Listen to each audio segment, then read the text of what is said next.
Welcome to Simple Lens. This is part 3 of India versus Trump. हम लोग यहाँ पे ओवरऑल कवर करेंगे कि इंडिया पे एक्चुअल में क्या इम्पैक्ट पड़ा है after the 50% tariff of US. तो let's get started with the video and I hope you all like it. ये रूटर्स की एक रिपोर्ट है जो कि एक ग्लोबल न्यूज़ एजेंसी है, जहाँ पे वो बता रहे हैं कि इंडिया जो है वो सोच रहा है कि अपने ऑयल इंपोर्ट्स को इंक्रीज़ करने का 10 to 20% from the August levels, जो कि around 150,000 to 300,000 barrels per day का इंक्रीज़ होगा। तो और ये सब हो रहा है यूएस के टैरिफ्स के बाद, जो कि 50% पे अभी है करंटली। यहाँ पे ये ऐसा क्यों है अभी? ये देखिए कि जो हमारे ऊपर टैरिफ्स का जो इम्पैक्ट है, ये सबसे पहले तो क्लियर नहीं है एकदम 100%, ऐसा कुछ क्लियर नहीं है, लेकिन ओवरऑल जैसा सेंटिमेंट्स है मार्केट में वो अभी भी पॉजिटिव ही है। इंडिया में इंडिया के एक्सपोर्ट्स अभी भी बढ़ रहे हैं, हो रहे हैं, और उसमें ऐसा कोई ऐसा ड्रॉप नहीं आया है बहुत ज़्यादा। उसके अलावा जो हमें जो फ़ायदा होता है और रशियन ऑयल से, वो बहुत ज़्यादा फ़ायदा होता है उसमें, क्योंकि हमें वो इवन लेस देन $60 पर बैरल के हिसाब से हम लोग को वो मिलता है।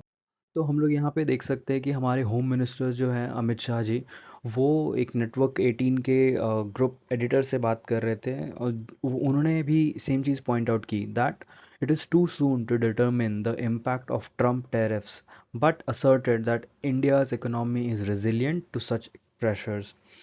तो इसका बेसिकली यही मतलब बनता है कि हमारे ऊपर इम्पैक्ट तो हो रहा है, लेकिन ये अभी पूरा क्लियर नहीं है कि ये कुछ बहुत ज़्यादा नेगेटिव है या इतना हमें फ़र्क नहीं पड़ रहा है।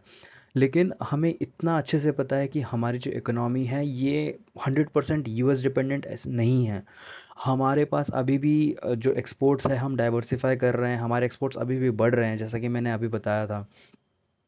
तो और वैसे भी ये एक बहुत कॉम्प्लिकेटेड इशू है, इसके ऊपर अभी और डेटा क्लैरिटी हमें मिलेगा आगे चल के। तो हम लोग आगे देखते हैं अभी। अभी यहाँ पे एनालिस्ट ये बोल रहे हैं कि जो 50% के यूएस टैरिफ्स जो है, ये हमें सिग्निफिकेंटली इम्पैक्ट नहीं करने वाले हैं। ओवरऑल हमारे ऊपर 50% का टैरिफ लगा हुआ है, 25% फॉर रशियन ऑयल और 25% रेसिप्रोकल टैरिफ जो है। इसमें बहुत सारे एग्जम्पशंस है। एग्जम्पशंस कौन से चीज़ों के हैं? वो है फार्मास्यूटिकल्स, स्मार्टफोन एंड स्टील, जो कि बहुत बड़े फैक्टर्स हैं और बहुत बड़ा एक्सपोर्ट मार्जिन होल्ड करते हैं हमारे एक्सपोर्ट्स में। तो जो एक्चुअल जो इम्पैक्टेड कैटेगरीज हैं, ऐसे बोल सकते हैं, वो कौन से हैं? तो जैसे कि textile, James and jewelleries segment, ये सारे जो है वहाँ पे इम्पैक्ट हमें दिख सकता है। एक्सपोर्ट का जो आउटकम जो हमारा है, ये अभी भी हमें नेगेटिव नहीं लग रहा है। ये नॉर्मल एनालिस्ट जो है इकोनॉमी के, वो हमें बता रहे हैं। यहाँ पे हम लोग देख सकते हैं कि India is beefing up China Russia ties amid US friction. अभी देखिए कैसा हो गया था कि अभी तक हमारा जो यूएस के साथ रिलेशन था, ये काफ़ी स्टडीली अच्छा ग्रो हो रहा था, और इससे बहुत ज़्यादा प्रॉब्लम हो रही थी चाइना को, और रशिया को भी हो रही थी थोड़ी थोड़ी।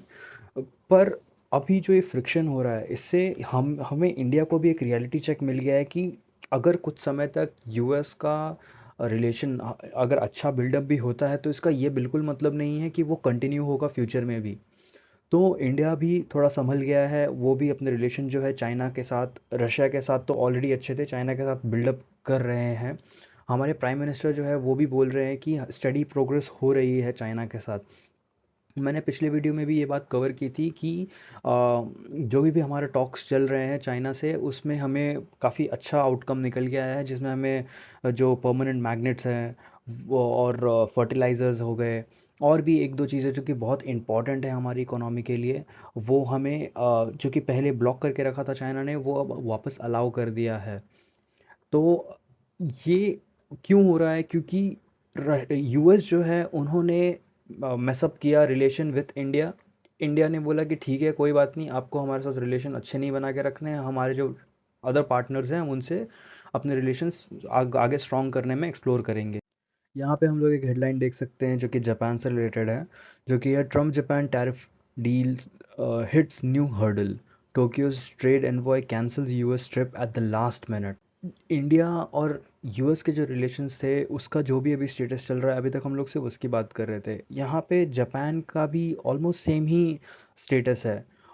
उनको भी एक तरीके से बुली किया गया यूएस के द्वारा, सेम टैरिफ लगा के। तो उनके बीच में ऐसी बात चल रही थी वहाँ के गवर्नमेंट में कि ठीक है कोई नहीं, हम लोग $550 का इन्वेस्टमेंट पैकेज यूएस को के अंदर इन्वेस्ट करेंगे, जिससे उनको टैरिफ में रिलीफ मिलेगा।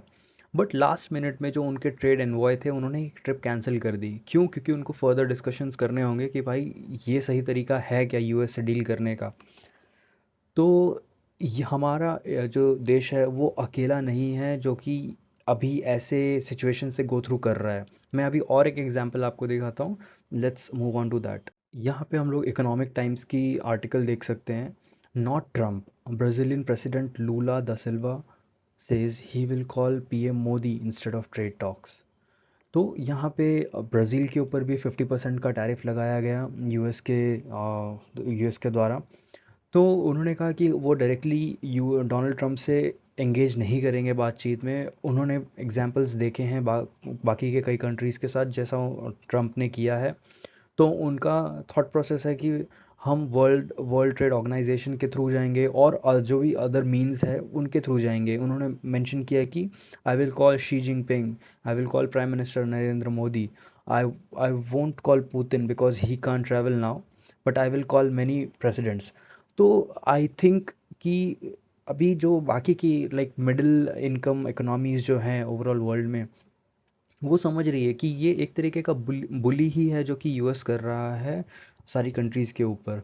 एंड अगर वो सारे कंट्रीज़ एक साथ आके अगर कुछ नेगोशिएट करने की ट्राई करे तो शायद बेटर आउटकम आएगा rather than engaging individually with Donald Trump. तो फाइनली बहुत सारे डिस्कशंस, बहुत सारे ऑब्जर्वेशंस के बाद इंडिया की तरफ से ये क्लैरिटी मिल चुकी है कि हम लोग F-35 तो परचेज़ नहीं करने वाले हैं।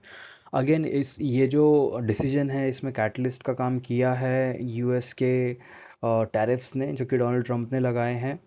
बट उसके अलावा भी अगर हम लोग देखें तो बहुत सारे ऐसे हमें एक्सीडेंट्स बोल सकते हैं हम लोग जो कि देखने मिले, जहाँ पे F-35 काम करना बंद कर गया, क्रैश कर गया।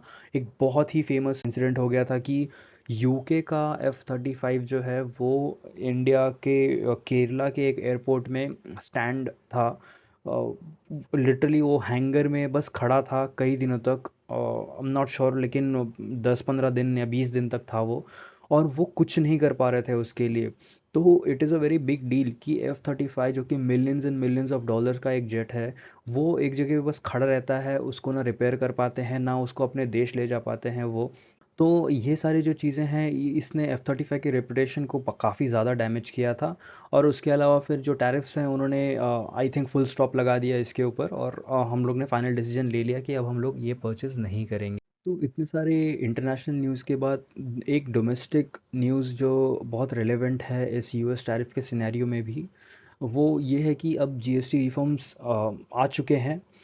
तो उसका जो इम्पैक्ट है वो ऐसा एंटिसिपेट किया गया है कि इस ये आउटवे कर रहा है यूएस के टैरिफ के इम्पैक्ट्स को, जो कि एक बहुत पॉजिटिव न्यूज़ है ओवरऑल।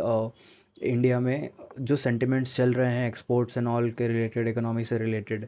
उसके अलावा हमें जो अभी जो रिपोर्ट देखने मिली जीएसटी फाइलिंग की, वो भी वन ऑफ द हाईएस्ट आई है ओवरऑल पिछले कुछ सालों की से।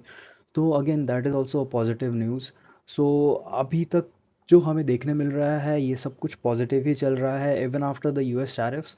आई एम प्रिटी श्योर कि अगर हम लोग कुछ फाइनलाइज कर पाते हैं यूएस के साथ बातें, और हमारा जो डील है ये सक्सेसफुली कुछ ब्रेक थ्रू होता है उसमें, तो हमारा जो इंडियन मार्केट है ये काफ़ी फास्ट मूव करेगा पॉजिटिव डायरेक्शन में। इवन इंडियन स्टॉक मार्केट भी काफ़ी पॉजिटिव डायरेक्शन में फ्लो करेगा। Thank you for watching.